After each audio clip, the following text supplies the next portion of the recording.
Bismillahirrahmanirrahim. Assalamualaikum warahmatullahi wabarakatuh.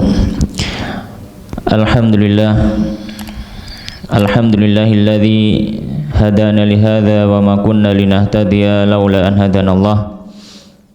Wa asyhadu an la ilaha illallah wahdahu la syarikalah wa asyhadu anna Muhammadan abduhu wa rasuluh. Sallallahu alaihi wa ala alihi wa ashabihi ajma'in. Ya ayyuhalladzina amanu taqullaha haqqa tuqatih wa la tamutunna illa wa antum muslimun. Amma ba'd. Allahumma subhanaka la ilma lana illa ma 'allamtana innaka antal alimul hakim. Wa tub 'alaina innaka antat tawwabur rahim. Rabbi shrah li sadri wa yassir li amri wahlul 'uqdatam min lisani yafqahu qawli. Allahumma amin. Ma'asyiral muslimin jamaah Masjid Imam Syafi'i rahimani wa rahimakumullah. Alhamdulillah, malam hari ini Allah Subhanahu wa taala memberikan kepada kita kenikmatan hidayah istiqamah, sehingga pada malam hari ini Allah Subhanahu wa taala masih mengizinkan kita untuk bermajelis kembali dalam rangka tafaqquh fid din, di mana Nabi sallallahu alaihi wasallam bersabda dalam hadis yang sahih, man yuridillahu bihi khairan yufaqihu fid din. Siapa yang Allah kehendaki pada orang tersebut untuk mendapatkan kebaikan, maka niscaya Allah Subhanahu wa taala akan memahamkan, akan menfaqihkan orang tersebut dalam masalah agama. Dan kefakihan, pemahaman, pengetahuan tentang syariat Islam tidaklah didapatkan kecuali dengan mempelajarinya. Maka termasuk ibadah yang mulia, termasuk ibadah yang utama di antara ibadah-ibadah yang ada adalah mempelajari agama Allah Subhanahu wa taala, mempelajari syariat Islam. Sebagaimana Al-Imam Asy-Syafi'i rahimahullah taala, beliau mengatakan, begitu mengagungkan masalah ilmu, beliau menyampaikan, talabul ilmi afdalu min salatin nafilah. Bahwasanya mempelajari syariat Allah, mempelajari agama Allah Subhanahu wa taala, mempelajari tata cara beribadah kepada Allah Subhanahu wa taala itu lebih utama daripada salat-salat sunnah. Karena orang yang belajar masalah syariat dampaknya bisa untuk dirinya dan kepada orang lain. Adapun orang yang melakukan ibadah-ibadah sunnah yang lainnya, semisal salat sunnah atau puasa sunnah, maka manfaatnya hanya kembali kepada dirinya, karena pahalanya hanya kembali kepada orang tersebut. Ala kulli hal, ma'asyiral muslimin jamaah rahimani wa rahimakumullah. Kita masih melanjutkan pembahasan dari kitab Fathul Qaribil Mujib atau kitab Fathul Qarib yang ditulis oleh Al-Imam Ibnu Qasim Al-Ghazi Asy-Syafi'i rahimahullah taala. Yang mana pembahasan ini adalah membahas tentang fikih dalam mazhab Al-Imam Asy-Syafi'i rahimahullah rahmatan wasi'ah. Dan insyaallah pada pembahasan kali ini kita melanjutkan pembahasan masalah tayammum. Dan ada beberapa pembahasan yang akan kita bahas sesuai dengan apa yang ditulis oleh penulis kitab Fathul Qarib. Yang pertama nanti kita akan bahas tentang sunnah-sunnah tayammum. Kemudian kita akan membahas yang kedua pembatal-pembatal tayammum. Kemudian yang ketiga kita nanti akan membahas juga masalah orang yang terluka. Orang yang terluka ketika tidak bisa berwudu secara sempurna. Mengapa dibahas di pembahasan tayamum? Karena nanti dia juga bertayamum, harus bertayamum sebagai pengganti dari luka tersebut. Kemudian juga nanti akan kita tambahi yang tidak disebutkan dalam Fathul Qarib, kalau ada waktu, tentang pembahasan faqidut tahurin, orang yang tidak mendapatkan air dan juga debu, itu bagaimana caranya sholatnya. Baik. Maka ma'asyiral muslimin jamaah rahimani wa rahimakumullah, pembahasan yang pertama kita membahas tentang sunnah-sunnah tayamum. Di majelis atau di pertemuan yang sebelumnya kita sudah membahas masalah tayamum dari awal, tentang fardu-fardu tayamum, tentang masalah syarat-syarat tayamum. Kita cukup rinci dalam membahasnya, dan selanjutnya kita akan membahas pembahasan yang berikutnya, itu masalah sunnah-sunnah dalam tayamum. Maka kita baca apa yang ditulis oleh Imam Ibnu Qasim Al-Ghazi Syafi'i rahimahullah ta'ala dalam kitab beliau Fathul Qarib.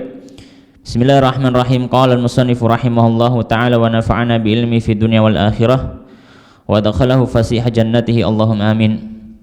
Wa sunanuhu, dan sunnah-sunnah ay at-tayammum, yaitu tayammum, thalathatu asya, ada 3 macam sesuai yang ditulis oleh Imam Abu Syuja dalam matan Abu Syuja atau matan takrib. Karena di awal kajian Fathul Qarib kita sampaikan Fathul Qarib niki adalah syarah dari kitab takrib yang lebih dikenal ya, atau yang banyak dikenal oleh masyarakat kita, kitab takrib atau matan Abu Syuja ya, tapi kalau di pondok biasanya sering disebut takrib. Nah, kitab takrib niki disyarah oleh Imam Ibnu Qasim Al-Ghazi dalam kitab beliau Fathul Qarib. Jadi kalau dalam matan Abu Syuja atau kitab takrib, beliau menyebutkan sunnah tayamum itu 3. Nanti dalam Fathul Qarib ditambahi oleh beliau. Maka di sini salah satu asya ini sesuai apa yang ditulis oleh Imam Abu Syuja dalam matan takrib.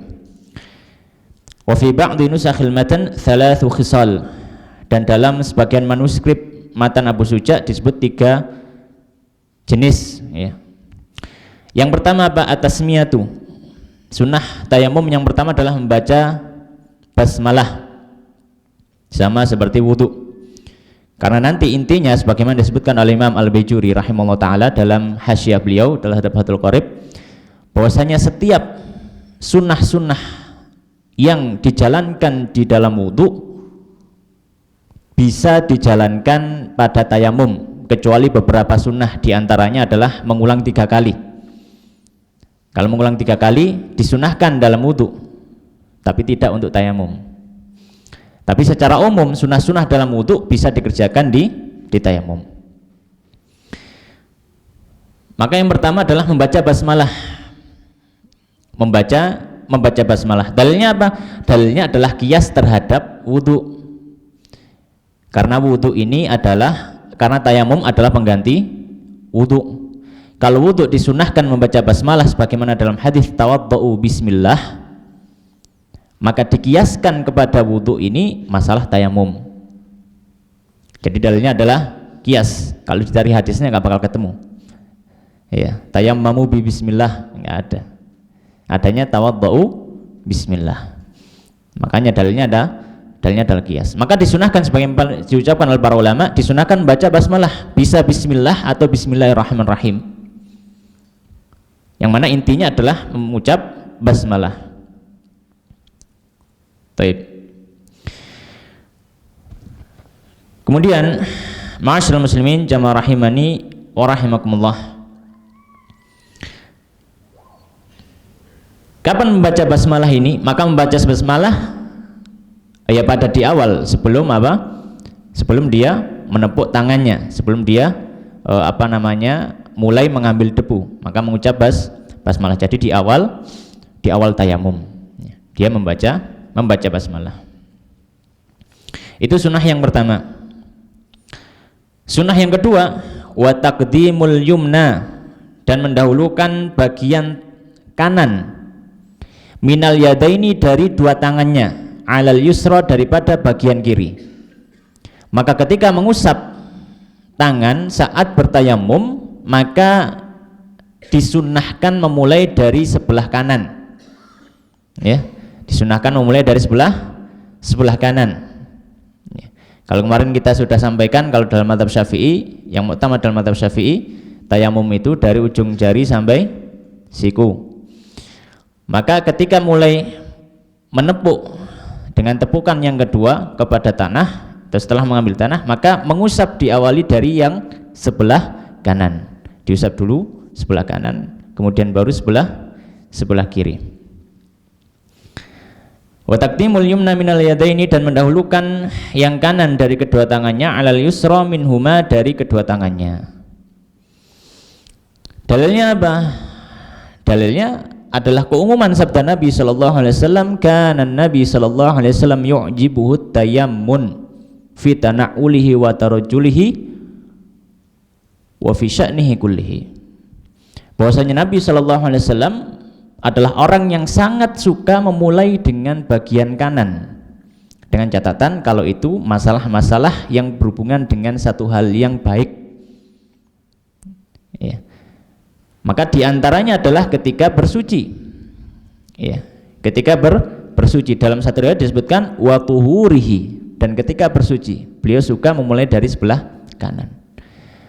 Maka tayamum ini masuk bab masalah kesucian, maka didahulukan sebelah kanan. Nah, bagaimana kalau wajah? Bagaimana kalau wajah? Wajah ini kan satu anggota tubuh yang tidak memiliki dua sisi. Kalau memiliki dua sisi tentu didahulukan sisi kanan. Bagaimana dengan yang tidak memiliki dua sisi? Sisinya cuma satu. Sebagaimana dalam wudhu. Kalau dalam wudhu disunahkan ketika berwudhu dimulai dari wajah bagian atas kemudian ke bawah. Maka di sini musannif juga menyampaikan wa taqdimu a'lal wajhi ala asfalihi, dan mendahulukan bagian atas wajahnya kemudian baru bagian bawah. Jadi mengusapnya dari atas kemudian mengarah ke bawah. Ya. Mengusap dari bagian atas mengarah ke bawah. Di antara alasannya apa? Hikmahnya apa? Ya karena lebih mudah. Karena apa? Lebih mudah. Kalau dari bawah ke atas ini kan sulitan, ya. Ya kesulitan. Ya, nyantol-nyantol gitu ya kalau ke atas ini. Kalau ke bawah kan enak. Ya, jadi dari atas ke bawah. Kalau ditanya dalilnya apa? Ya nggak ada dalilnya. Dalilnya karena kemudahan saja. Secara akal itu lebih mudahkan. Makanya dianjurkan dari atas ke bawah. Kemudian yang ketiga yang disebutkan oleh musannif rahimahullah taala, wal muwalat, dan berkesinambungan. Maknanya adalah tidak boleh ada jeda. Tidak boleh ada jeda yang cukup panjang antara mengusap wajah dengan mengusap tangan. Wal muwalatu, dan yang ketiga adalah berkesinambungan. Dan ini disunahkan, ya. Wasabaqa ma'naha fil wudu', dan sudah dijelaskan, ya, pada penjelasan yang terdahulu di dalam wudu. Ya, di dalam apa? Di dalam wudu. Kalau dalam bab wudu dulu atau kemarin, ya, kemarin kita sudah jelaskan bahwasanya muwalah ini termasuk sunnah dalam mazhab Syafi'i. Hanya saja dia menjadi suatu kewajiban kalau orang itu daimul hadas. Hadasnya tidak bisa berhenti. Seperti orang yang beser atau orang yang mengeluarkan darah istihadhah. Maka muwalah ini adalah satu kewajiban atau suatu fardu dari wudhu tersebut. Demikian pula pada tayamum. Maka tidak boleh ketika dia menjeda antara wajahnya kemudian dijeda cukup lama, kemudian dia mau melanjutkan tayamumnya, dia mulai dari tangannya. Untuk yang daimul hadas dia harus mengulangi apa? Tayamumnya. Tapi kalau orang yang normal, maka kalau habis mengusap wajah ada keperluan dia aktivitas yang lainnya kemudian ditinggal cukup lama, mau melanjutkan dari mengusap tangan, maka boleh, ya, maka boleh melanjutkan langsung mengusap apa? Tangannya. Karena muwalah sifatnya sunnah, tidak membatalkan tayamum tersebut. Baik. Kemudian musannif rahimahullah taala beliau menambahi dari apa yang ditulis oleh Abu Syuja dalam matan takribnya. Beliau mengatakan, wa baqiya li tayammumi, dan tersisa dari masalah tayamum ini sunanun ukhra, sunah-sunah yang lain, madhkuratun fil mutawwalati, yang disebutkan dalam kitab-kitab yang lebih panjang atau yang lebih luas. Minha, beliau nambahi di antaranya apa? Berarti ini yang keempat, naz'ul mutayammimi khatimahu au khatamahu, melepas orang yang bertayamum itu cincinnya, fi dharbatil ula, pada pukulan yang pertama. Maka ini sunnah. Kalau misalkan ada orang pakai cincin, ya, kalau nggak pakai cincin ya enggak. Kalau ada orang yang pakai cincin kemudian dia ingin tayamum, maka dianjurkan pada pukulan yang pertama ketika mengambil debu, Karena mengambil debu kan 2 kali, at-tayammum dzarbatan wajhi wa dzarbatun lil yadaini ilal mirfaqaini, sebagaimana hadis Ibnu Umar dalam Bulughul Maram disebutkan. Ketika menepuk tangannya ke tanah, maka dianjurkan cincinnya dilepas dulu. Dianjurkan cincinnya apa? Dilepas dulu. Ya, ini sunnah. Amma tsaniyatu fayajibu naz'ul khatami fiha. Adapun kalau pukulan kedua, maka hukumnya melepas cincinnya adalah wajib. Mengapa kok menjadi wajib padahal yang pertama tadi sunnah? Yang pertama tadi apa? Sunnah. Karena ketika pukulan yang kedua dia selesai mengusap wajahnya dengan debu. Maka kalau selesai wajahnya, maka yang wajib diusap mananya? Tangan. Kalau dia menepuk pada debu tersebut, maka otomatis ketika tangan ini mulai menyentuh debu itu, ada bagian tangan yang tidak terkena debu. Sebagaimana dalam wudhu, kalau ada bagian wudhu, anggota wudhu yang tidak terkena air, wudhunya sah atau tidak? Tidak sah. Demikian pula tayamum. Maka pada pukulan yang kedua, maka wajib hukumnya melepas cincin tersebut. Wajib hukumnya melepas cincin tersebut. Karena debu nggak bisa masuk kalau cincin. Baik, ala kulli hal ini sunnah yang keempat, yaitu melepas cincin pada pukulan yang pertama. Baik. Kemudian ini yang disampaikan dalam kitab Fathul Qorib. Kita berikan sedikit tambahan. Kita mengambil dari beberapa referensi. Di antaranya adalah Hasyal Baijuri. Di antara sunnah-sunnah wudu, sunnah-sunnah tayamum, sunnah-sunnah tayamum yang kelima adalah takhfifut turab, yaitu meringankan debu. Misalkan dia terlalu banyak mengambil debu, maka disunahkan untuk apa? Untuk meringankannya. Bisa dengan ditiup dengan lembut atau apa ini bahasa Indonesianya ya? Bahasa Jawa dikentrok, mau dikentrok nih bahasa Indonesia nih. Dikentrok ya. Nggak tahu bahasanya, pokoknya dikentrok gitulah ya. Jadi supaya terjatuh debu-debu yang lebih. Makin dianjurkan. Dalilnya apa? Dalilnya adalah hadis yang diriwayatkan oleh Imam Abu Dawud dalam kitab sunannya. Beliau mengatakan, ya, hadis Ammar, inna makana yakfika an tasna'a hakadha fa daraba bi yadihi 'ala al-ardi fa nafadhaha. Ya. Nabi sallallahu alaihi wasallam mengajari kepada sahabat Ammar, ya, cukup bagimu untuk melakukan seperti ini. Maka Nabi memukulkan tangannya ke tanah, kemudian beliau ya fa nafadhaha, ya, kemudian beliau ngentrok debunya tadi, ya, meringankan apa? Debu yang berlebih di tangannya. Baik, jadi ini sunnah yang kelima, tambahan dari kita. Kemudian diantara sunnah yang keenam adalah at-tawajjuh lil qiblah. Ketika bertayamum hendaknya kalau bisa disunahkan menghadap kiblat. Alasannya karena kiblat adalah arah yang mulia. Ketika orang membaca Al-Quran disunahkan menghadap kiblat. Ketika orang berwudu dianjurkan juga kalau bisa menghadap kiblat. Ya. Kecuali kalau tidak memungkinkan. Ya, misalkan kerannya sebelah sana di belakang, kan nggak mungkin menghadap kiblat ya. Nggak mungkin menghadap kiblat, tapi ya nggak bisa. Baik, alakul hal itu termasuk yang dianjurkan menghadap kiblat. Ke yang keenam. Kemudian yang ketujuh diantara yang disunahkan adalah bersiwak. Dalilnya apa? Dalilnya adalah sabda Nabi Shallallahu Alaihi Wasallam dalam hadis yang sahih, laula nasyuqqa ala ummati la amartuhum bisiwak inda kulli wudu. Dalam satu riwayat, ya, bahwasanya maknanya adalah au ma'akulli wudu, ya. Kalau seandainya tidak memberatkan umatku, aku akan perintahkan mereka untuk bersiwak setiap kali wudu. Nah, mana dalil untuk tayamum? Qiyas. Karena sama-sama apa? Thaharah. Sama-sama bersuci. Maka wudu disunahkan untuk bersiwak, demikian pula tayamum. Qiyas dengan ilat, dengan alasan hukum adalah thaharah. Baik.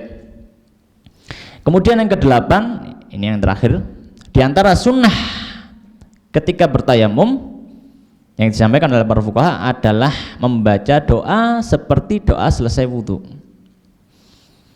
Ya, membaca doa seperti doa selesai wudu. Ya, sebagaimana Nabi Shallallahu Alaihi Wasallam, ya, dalam hadis Umar ya, beliau menyampaikan siapa yang berwudu kemudian membaca asyhadu alla ilaha illallah wahdahu la syarika lahu wa asyhadu anna muhammadan abduhu wa rasuluhu allahumma ja'alni minat tawabina wa ja'alni minal mutatahhirin, ya, maka dibukakan baginya pintu-pintu surga dan fadilah-fadilah yang lainnya. Maka doa ini, doa wudu, setelah wudu membaca doa ini. Nah, kalau untuk tayamum juga disunahkan karena dikiaskan apa? Kepada wudu tersebut. Karena sama-sama apa? Sama-sama thaharah, ya, sama-sama thaharah. Baik. Ma'asyiral muslimin jamaah rahimani wa rahimakumullah. Kita sudah selesai membahas tentang sunnah-sunnah tayamum. Pembahasan berikutnya adalah pembatal tayamum. Qala al-musannif rahimahullah taala, "Walladzi yubtilu tayammuma thalathatu asya." Dan hal-hal yang membatalkan tayamum itu ada 3. Ya. Ada 3 yang membatalkan tayamum. Yang pertama, ahaduha kullu ma abtala al-wudu. Yang nomor 1 adalah semua hal yang membatalkan wudu, maka dia membatalkan tayamum. Semua hal yang membatalkan wudu, maka dia membatalkan tayamum. Wa sabaqa bayanuhu fi asbabil hadath, dan sudah berlalu penyampaiannya dalam masalah sebab-sebab hadath atau dalam masalah nawaqidul wudu, pembatal wudu, ya. Famata kana mutayammiman thumma ahdatsa batala tayammumuhu. Maka siapa orang yang dia bertayamum kemudian dia berhadas, maka batal tayamumnya. Ya, maka batal apa? Tayamumnya. Di antara hadas yang sudah kita sampaikan kalau dalam mazhab Syafi'i, ya, maka yang pertama di antaranya adalah dia menyentuh yang bukan mahramnya. Ini di antara hadas. Kemudian juga di antara hadas adalah menyentuh kemaluan dengan telapak tangan bagian dalam tanpa ada penghalang. Ini juga termasuk apa? Hadas. Kemudian yang termasuk hadas juga adalah hilangnya akal. Hilangnya akal. Ini juga termasuk apa? Hadas. Ya, kecuali orang yang tidur dalam kondisi mumakkin maq'adahu minal ardh.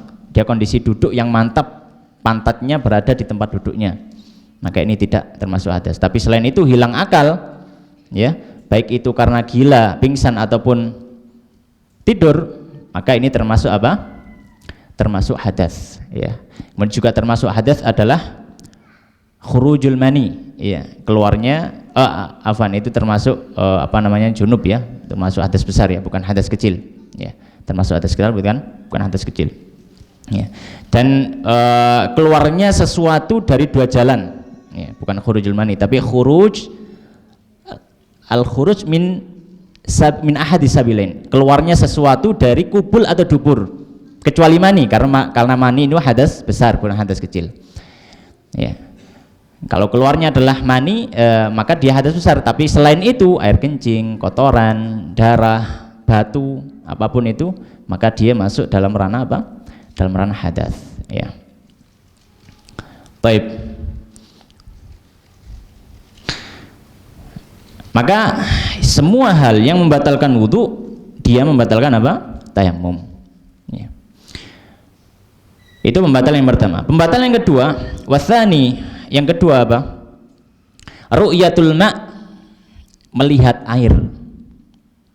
Wa fi ba'di nusakhil matan wujudul ma', dan sebagian dari manuskrip matan Abu Syuja disebutkan keberadaan air, bukan melihat.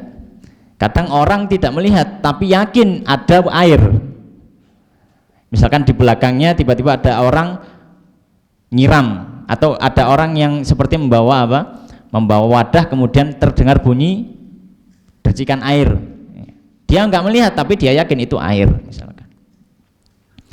Fi ghairi waqti sholati, di dalam selain saat sholatnya dia, ya, maksudnya ya di luar sholatnya. Faman tayammama li faqdil ma', ya. Tapi kita baca dulu, nanti kita jelaskan karena ini ada perincian, ya.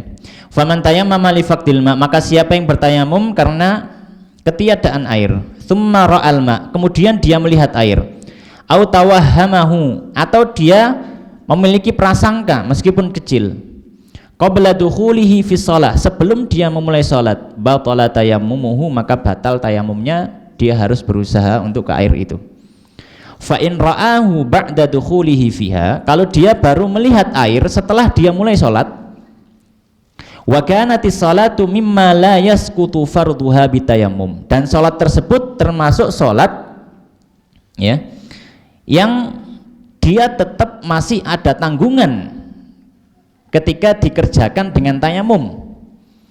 Kasolati mukimin, seperti sholatnya orang yang sedang mukim, tidak dalam kondisi safar, dia berada di rumah tapi dia tayamum karena tidak ada air.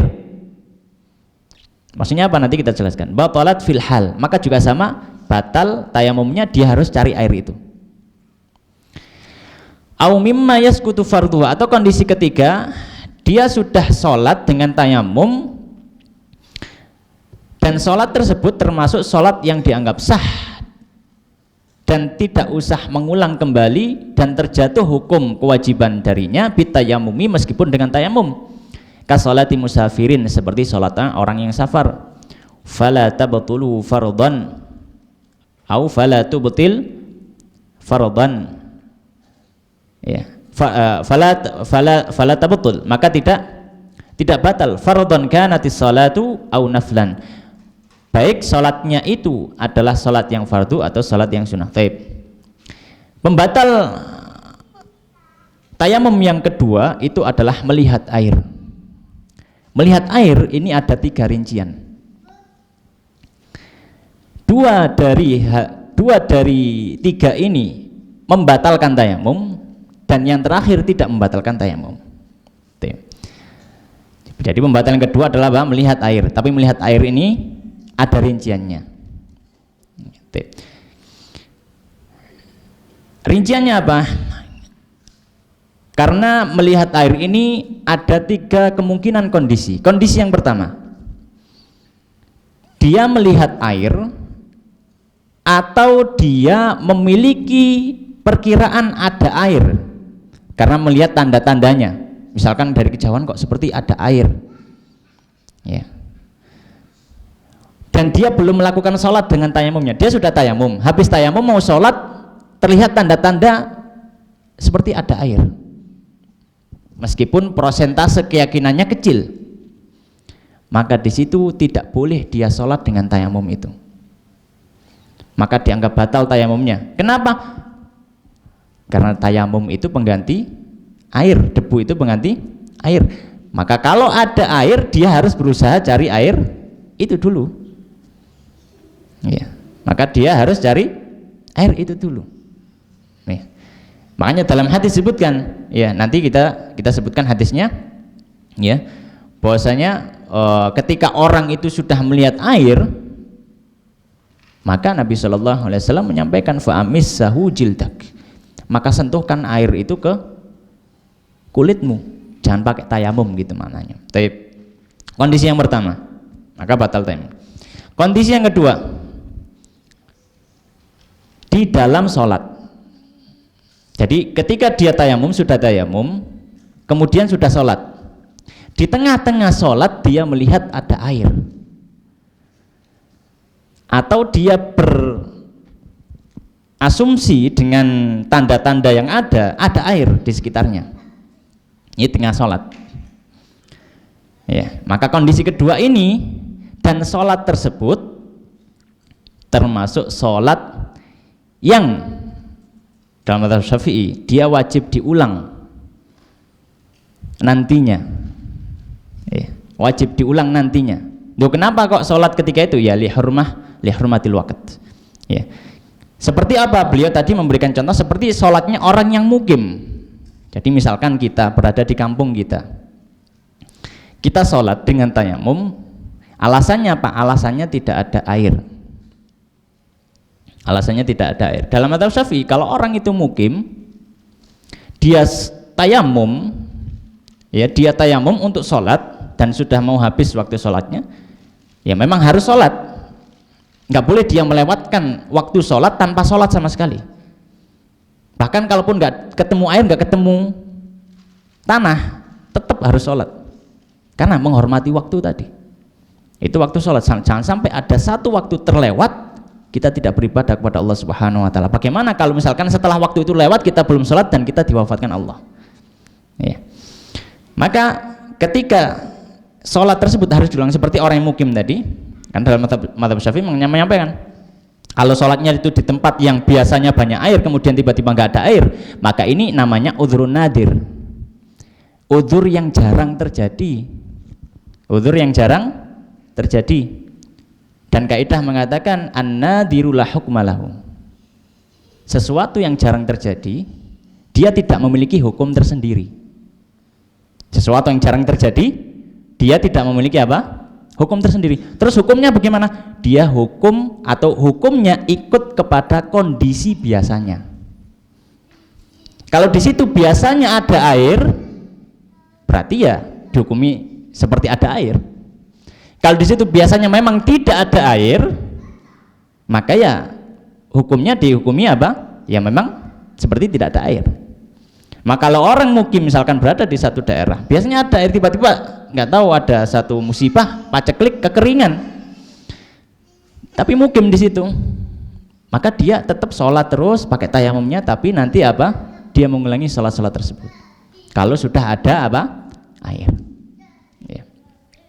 Maka kalau kondisi kedua, dia sholat, sudah sholat dengan tayamumnya, tapi dia nanti tetap harus ngulang karena alasan tadi misalkan mukib, maka di sini ya dia harus membatalkan apa? Membatalkan sholatnya dan tayamumnya dianggap batal. Kenapa kok harus membatalkan sholatnya? Karena tayamumnya dianggap apa? Batal. Ya, karena tayamumnya apa? Dianggap batal. Karena hukum asalnya dia itu di tempat yang memang seperti ada airnya. Maka kalau benar-benar ada air ya sudah tayamumnya batal. Karena tayamum tidak dianggap kalau ada air. Kondisi kedua. Kondisi ketiga sama dengan kondisi kedua, bedanya tempat tersebut, tempat sholatnya, dia sholat di situ, tempat yang memang secara keumuman kebiasaannya memang jarang air, misalkan dalam kondisi safar, ya, dalam kondisi safar yang jarang ada air di situ, ya. Maka kalau dalam kondisi atau dia sholat di tempat yang mana kalau dia sholat dia tidak perlu mengulang, maka kalau ketika di dalam sholat dia tahu ada air, maka tidak membatalkan sholatnya dan tayamumnya tetap sah digunakan untuk sholat itu. Kalau sudah di dalam apa? Di dalam sholat. Ya. Jadi itu ada 3 perincian, ya, 3 perincian atau 3 kondisi. Yang mana 2 kondisi tadi batal tayamum dan berdampak pada batalnya sholat. Kemudian yang kondisi terakhir tidak batal tayamumnya dan berdampak pada keabsahan sholat tersebut. Baik, dalil yang masalah melihat air ini membatalkan tayamum adalah apa yang disampaikan atau apa yang disabdakan oleh Nabi Shallallahu Alaihi Wasallam dalam hadis yang sahih diriwayatkan Abu Dawud dan juga selainnya, di mana beliau bersabda as-sa'idut thayyib wudu'ul muslim walau ila 10 sinin. Tanah itu, debu tanah itu adalah wudhu bagi seorang muslim meskipun 10 tahun. Meskipun apa? 10 tahun. Fa idza wajadtal ma', tapi kalau kamu mendapati air, wajadtal ma', jadi nggak harus melihat, kamu mendapati meskipun tidak melihat pun sama hukumnya. Fa idza wajadtal ma', kalau kamu mendapati air, fa amissahu jildaka, maka sentuhkan air itu ke kulitmu. Dalam artian tayamumnya batal, tidak dianggap. Baik, ma'asyiral muslimin jamaah rahimani wa rahimakumullah.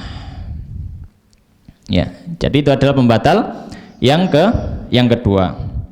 Nah, di sini beliau memberikan tambahan penjelasan. Qala wa in kana tayammumu syakhsi limaradin wa nahwihi, kalau seandainya tayamumnya seseorang itu karena sakit atau yang semisal sakit, thumma ra'al ma', kemudian dia melihat air, fala athara li ru'yatihi, maka tidak ada dampak sama sekali ketika dia melihat air. bal tayammumuhu baqin bihalihi, bahkan tayamumnya tetap dianggap sah. Alasannya kenapa? Meskipun ada air 1 baskom di hadapannya, percuma kalau dia nggak bisa menggunakannya. Jadi pembatal yang kedua tadi berlaku hukumnya bagi orang yang tayamum karena tidak ada air, bukan tayamum karena tidak mampu menggunakan air. Baik. Kemudian masyaallah muslimin jamaah rahimani wa rahimakumullah, pembatal yang ketiga qala wa tsalitsu, dan yang ketiga ar-riddatu, yaitu murtad, ya, naudzubillah. Wa hiya qat'ul Islam, yaitu memutus tali keislamannya.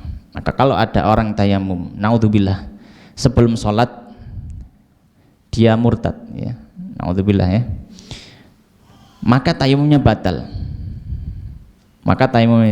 Kalau misalkan dia syahadat lagi setelah itu, ya, kalau misalkan dia syahadat lagi setelah itu, maka kalau mau sholat itu tadi dia harus mengulangi tayamum, ya, dia harus mengulangi apa? Mengulangi tayamum. Baik. Masyaallah muslimin jamaah rahimani wa rahimakumullah. Ini tadi 3 pembatal tayamum. Maka pembahasan kedua selesai, yaitu pembatal tayamum. Sekarang pembahasan yang ketiga adalah tayamum sebagai pengganti dari anggota wudhu yang tidak bisa dibasuh. Ya, tayamum sebagai pengganti dari anggota tubuh yang tidak bisa dibasuh, ya, ketika berwudhu atau mandi. Baik, maka kita baca dulu ibarat dalam kitabnya, nanti kita jelaskan supaya lebih mudah difahami.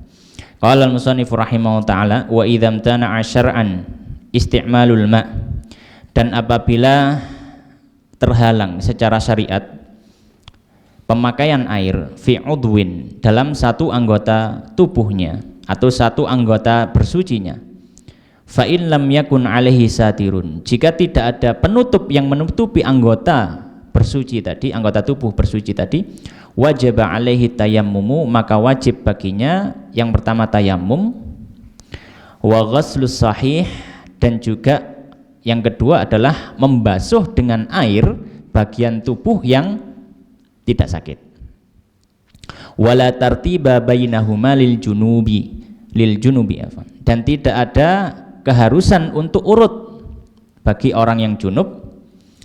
Ammal muhdits, ya, antara tayamum dulu atau membasuh dulu. Ammal muhditsu, adapun orang yang berhadas kecil, fa innama yatayammamu, maka dia bertayamum waqta dukhuli ghaslil udwil alili, ketika dia atau ketika masuk waktu membasuh anggota tubuh yang sakit. Baik. Ma'asyiral muslimin jamaah rahimani rahimakumullah, ketika orang, ya, mungkin sesuai, ya, karena takdir Allah Subhanahu wa taala, ya, mungkin pernah terjadi padanya satu hal yang membuat anggota tubuhnya yang harusnya digunakan untuk bersuci tidak bisa terkena air. Maka ini terbagi menjadi 2. Yang tadi kita baca itu bagian pertama. Apa bagian pertama? Yaitu bagian tubuh yang tidak terkena, yang tidak bisa kena air tadi, tidak ditutupi oleh apapun. Tidak ditutupi oleh apapun. Jadi ya dia terbuka. Misalkan ada luka tapi terbuka. Enggak dikasih perban, enggak dikasih gips, enggak dikasih sopak dan macam-macamnya. Pokoknya dia dibiarkan terbuka. Sudah. Baik. Maka apa yang disampaikan oleh musannif di sini? Beliau menyampaikan, maka kalau orang seperti ini, ketika dia bersuci, maka dia harus melakukan 2 hal. Hal yang pertama, dia tetap membasuh bagian tubuh yang bisa dibasuh.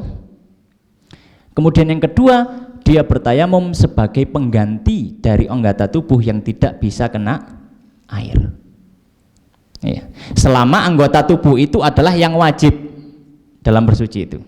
Maksudnya gimana? Misalkan gini, wudhu, anggota yang wajib dibasuh adalah tangan sampai siku, ya, wajah, kemudian sebagian dari rambut, kemudian kaki sampai mata kaki. Taruhlah yang luka, adalah pahanya. Maka kalau wudhu sebenarnya ya secara asal nggak nyentuh paha sama sekali, atau mungkin betisnya. Maka di sini nggak usah tayamum karena memang secara asal dia bukan anggota dari wudhu. Tapi kalau misalkan dia adalah anggota wudhu atau anggota bersuci, beda halnya kalau dia junub, lukanya di paha, ya tetap dia termasuk anggota wajib. Wong junub itu harus mengalirkan air ke seluruh tubuh. Maka intinya kalau misalkan luka itu terbuka dan tidak bisa terkena air, sedangkan dalam bersuci itu anggota itu wajib kena air sebenarnya, tapi tidak bisa karena ada luka, ya. Maka apa yang dilakukan? Dia bertayamum sebagai penggantinya, kemudian dia membasuh yang bisa dibasuh. Nah, untuk waktunya disampaikan oleh musannif. Untuk waktunya kapan? Maka dilihat kalau dia itu mandi besar,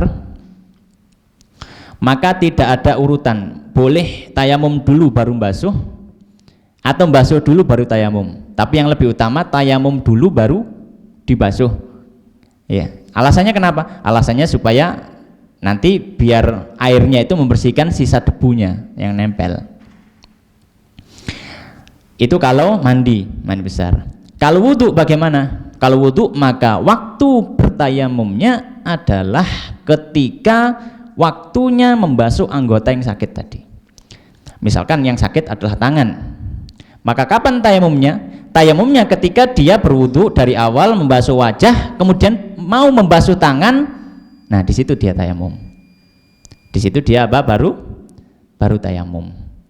Ya, tayamum sebisanya. Kemudian setelah tayamum baru dia basuh lanjutannya. Nah, kenapa kok harus urut ketika wudu, tapi kalau di mandi nggak urut? Ya, karena termasuk rukun fardu dari wudu adalah berurutan. Nggak boleh disungsang dibolak-balik. Tapi kalau mandi mau disiram kepalanya dulu, kakinya dulu, yang penting semuanya akhirnya kena air, itu sah. Maka nggak ada tata urut di sini. Taib, nggak ada tata urut. Kemudian ini kondisi pertama. Kondisi kalau misalkan anggota yang sakit tadi tidak ada penutupnya sama sekali. Kondisi kedua, ketika ada satirnya, ada penutupnya yang menutupi, maka di sini disampaikan oleh musannif rahimahullah taala. Fa in kana 'ala udwin, fa in kana 'ala al-udwi satirun, apabila pada anggota yang sakit tadi ada penutup, fa hukmuhu madhkurun fi qaulil musannif, maka hukumnya tersebutkan dalam apa yang disampaikan oleh penulis yaitu Abu Syuja.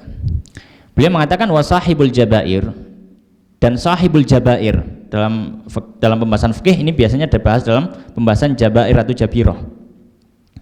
Wasahibul jabair, dan orang yang memakai jabirah. Apa jabirah itu?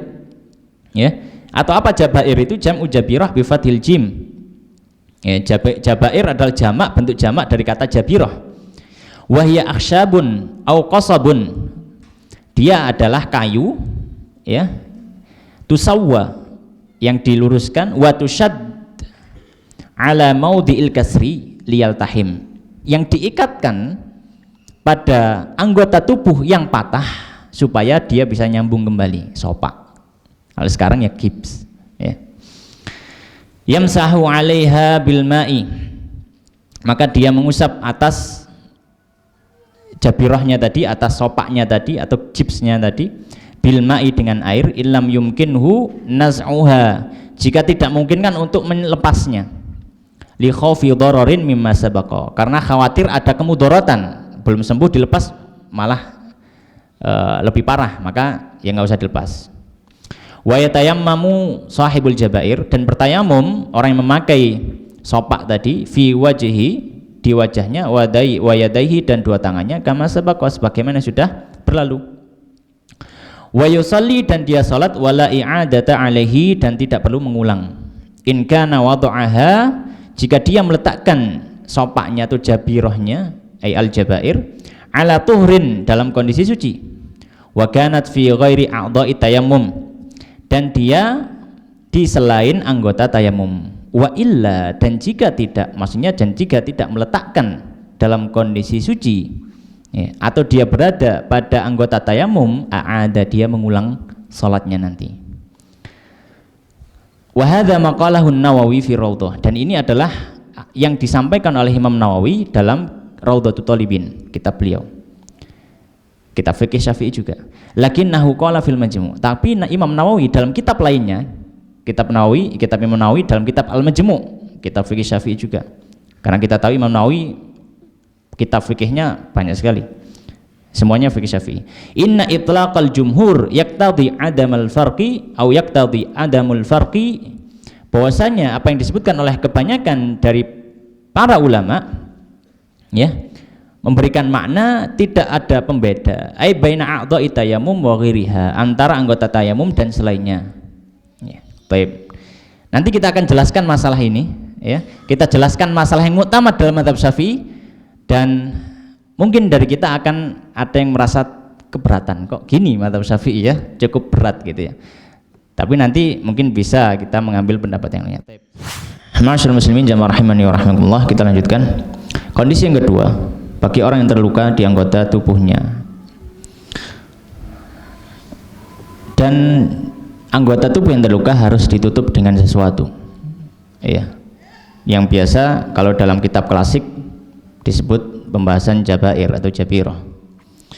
Tapi kalau misalkan kita tarik ke ranah modern, ya bisa gips atau perban atau yang semisalnya. Terlalu gampangnya perban gitu aja ya.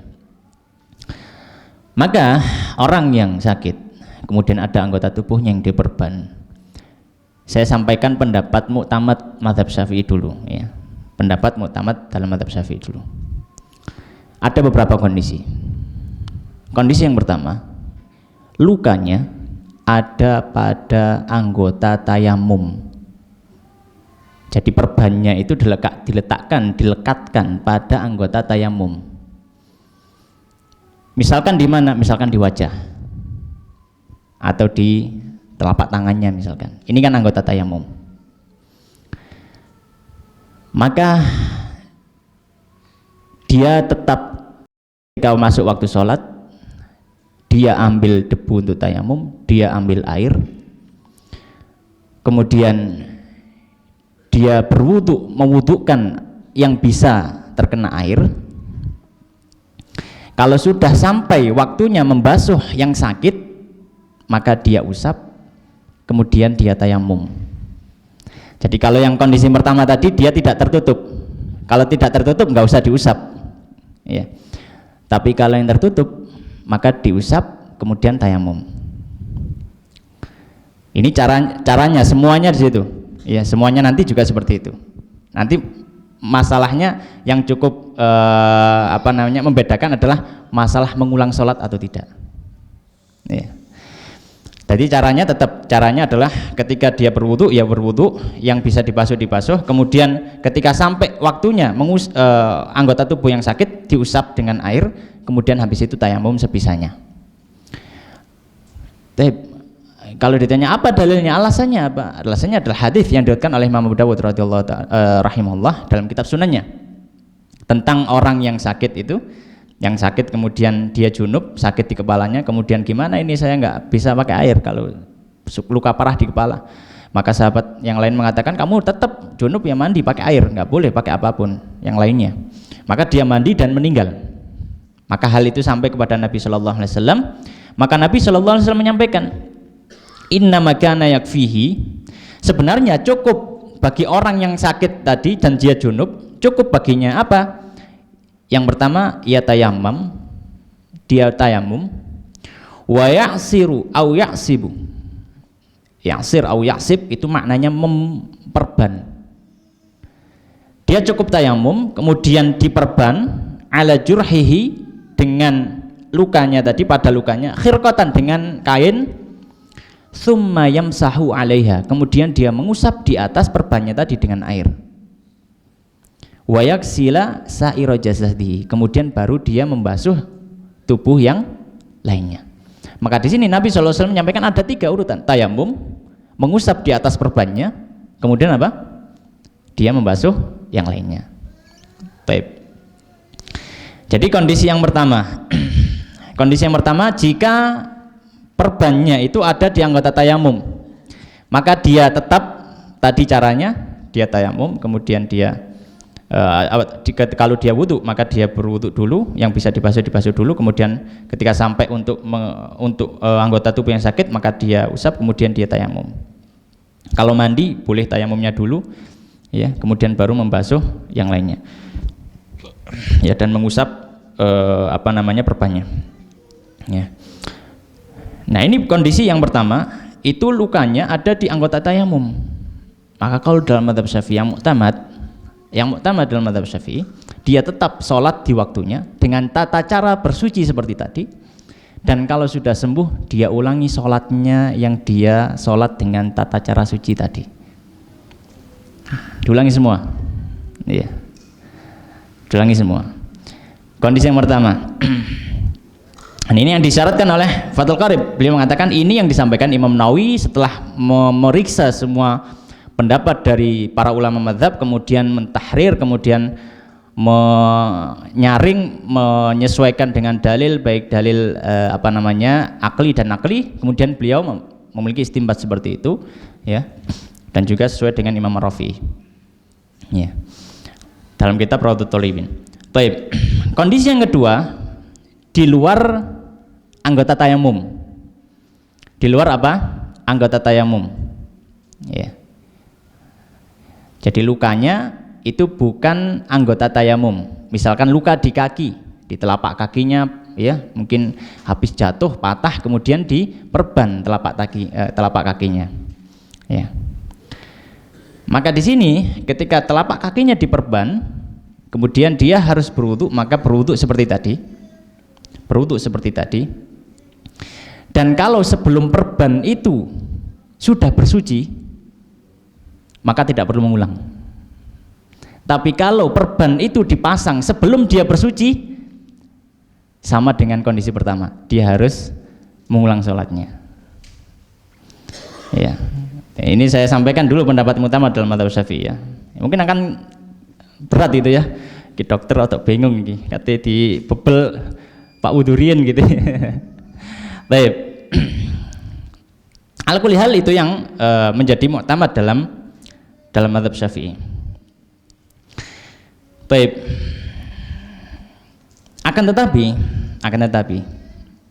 ya, mungkin dalam hal ini kita akan merasa kesulitan, atau sebagian dari kita akan merasa kesulitan. Yang kalau dia merasa tidak kesulitan, nggak masalah, nanti saya mengulang, ya monggo silahkan. Tapi kalau misalkan dia merasa kesulitan, berat ini kalau nanti saya harus mengulang, ini luka saya sembuhnya lama, sebulan 2 bulan loh, 5 kali 30 hari, sudah berapa sholat yang harus saya ulang, kan gitu. Maka boleh dia bertaklid dengan mazhab yang lain, seperti mazhab Imam Abu Hanifah, ya, yang mengatakan tidak perlu mengulang meskipun diletakkan, ya, tanpa sebelum bersuci, meskipun diletakkan sebelum bersuci, tidak perlu mengulang, ya, sebagaimana itu adalah mazhab Abu Hanifah rahimahullah taala. Dan juga satu riwayat dari Imam Ahmad yang disampaikan oleh Ibnu Taimiyah, ya, Ibnu Taimiyah mengatakan bahwasanya, ya, meskipun perbannya itu diletakkan sebelum dia bersuci, ya, dia tidak perlu mengulang sholatnya, karena kesucian untuk meletakkan perban bukan satu hal yang harus, gitu, ya, bukan satu hal yang harus, ya. Jadi ala kulli hal, ya, boleh dia bertaklid dengan mazhab ini, mazhab Abu Hanifah, atau satu riwayat dari Imam Ahmad. Baik. Adapun kalau misalkan di anggota wudu, kalau lukanya di anggota wudu, ya, maka ini yang muktamad dalam mazhab Syafi'i, memang dia harus mengulang, ya, meskipun dia sudah bersuci, ya. Kenapa? Karena dia seperti tidak bersuci, karena namanya tidak bisa wudu, kemudian gantinya kan tayamum.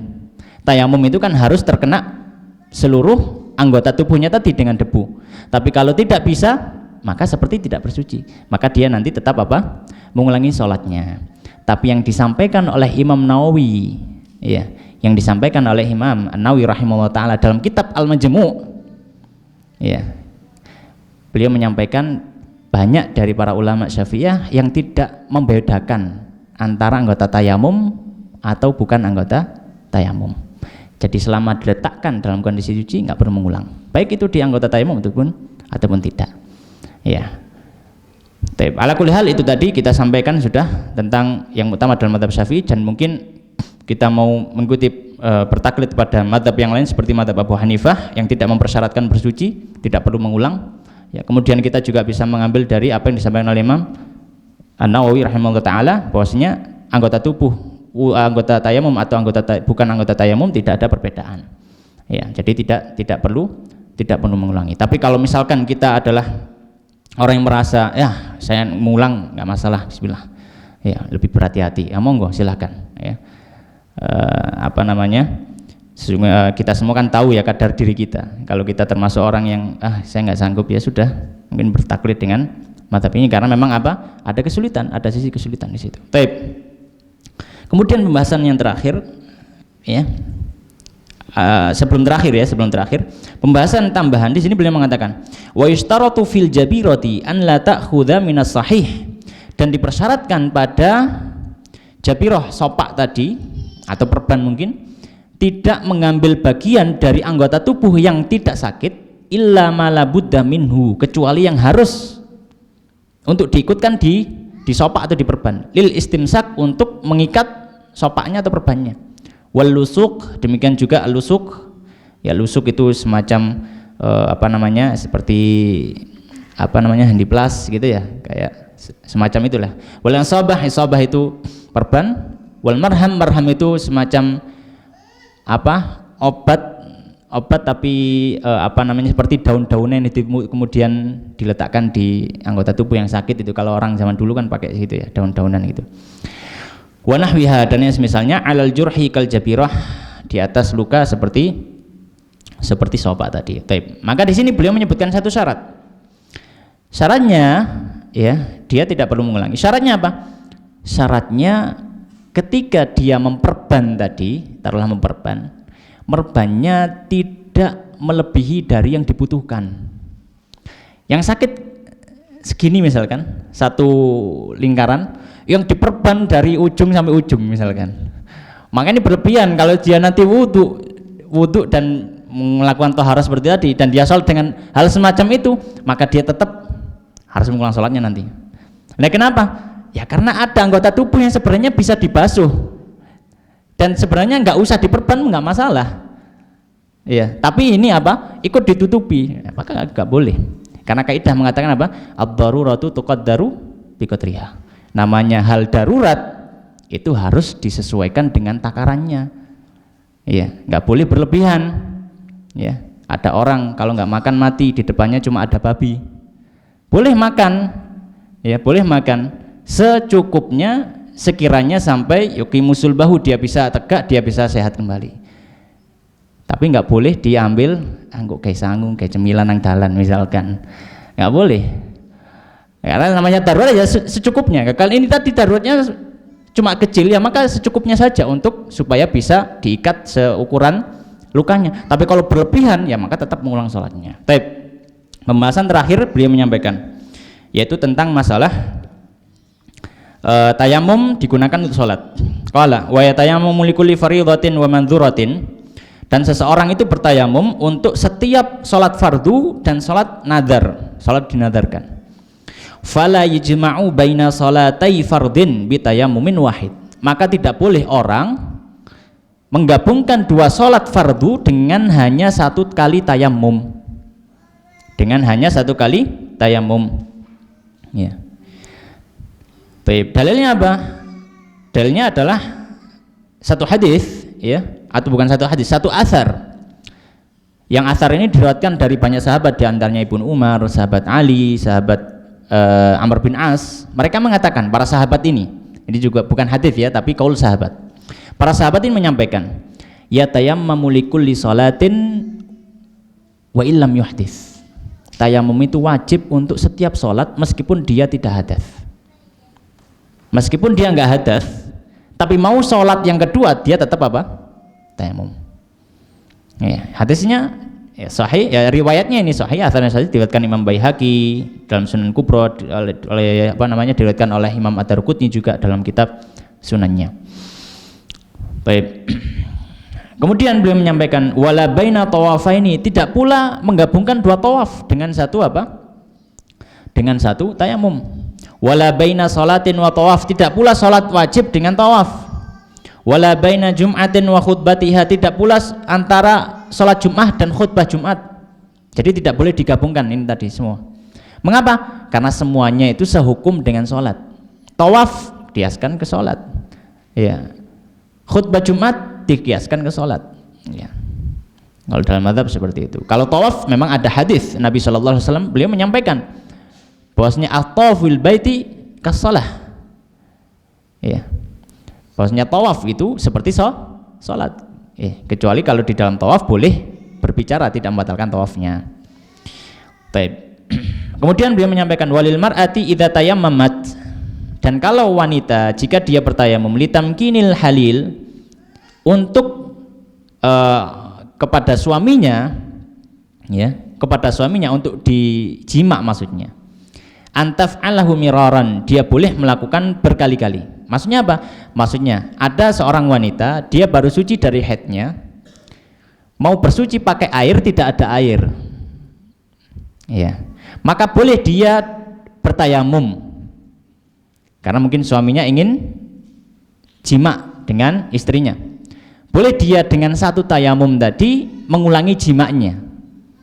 Tidak harus jima sekali kemudian tayamum lagi kemudian jima lagi, enggak. Tapi dengan satu tayamum tadi cukup untuk beberapa kali ataupun lebih dari sekali dari jima tersebut. Ya. Wa tajma'u bainahu wa bainas salati bidzalika tayamum. Ya. Dan kalau misalkan ketika wanita yang suci dari haid, ya, kemudian dia tayamum untuk sholat, tayamum untuk sholat, maka tayamum untuk sholat tadi boleh juga dianggap tayamum untuk berjima. Jadi dia tayamum sholat, habis itu dia suaminya ingin jima, maka tidak perlu dia tayamum lagi, karena cukup tayamum untuk sholatnya tadi. Kemudian wa qauluhu, dan ucapan dari penulis kitab takrib, wa yusalli bitayammumin wahidin ma syaa minan nawafil, dan salat dengan satu tayamum apa yang dia kehendaki dari salat sunnah. Ya, sakitun min ba'di nusakh, dan teks lafadz ini hilang di sebagian manuskrip. Nah, bagaimana kalau tadi salat wajib? Kalau salat sunnah bagaimana? Kalau salat sunnah boleh beberapa kali meskipun dengan satu kali tayamum. Alasannya apa? Alasannya yang disampaikan oleh para ulama, karena sholat sunnah ini banyak. Sholat sunnah ini apa? Banyak, ya, tidak terbatas. Nah, kalau misalkan dipersyaratkan sebelum sholat sunnah tayamum dulu, sebelum sholat sunnah tayamum dulu, maka akan menimbulkan haraj, akan menimbulkan kesulitan bagi orang yang ingin melakukan sholat sunnah. Maka jangan sampai karena tidak ada air kemudian sholat sunnah jadi ditinggalkan. Maka para ulama memberikan keringanan. Untuk sholat sunnah bolehlah beberapa kali sholat. Tapi kalau untuk sholat wajib, karena sholat wajib cuma terbatas, maka harus setiap kali sholat wajib harus bertayamum. Baik, ya demikian. Ya sedikit mungkin, ya tambah sedikit sekali. Kalau orang tidak mendapati air dan tidak mendapati debu, maka apa yang harus dilakukan? Kalau sudah mau habis waktu sholat, dia tetap harus sholat. Meskipun dia tidak berwudu, meskipun tidak tayamum, meskipun dia harus sholat, tetap sholat. Hormati waktu, untuk menghormati waktu itu. Ya.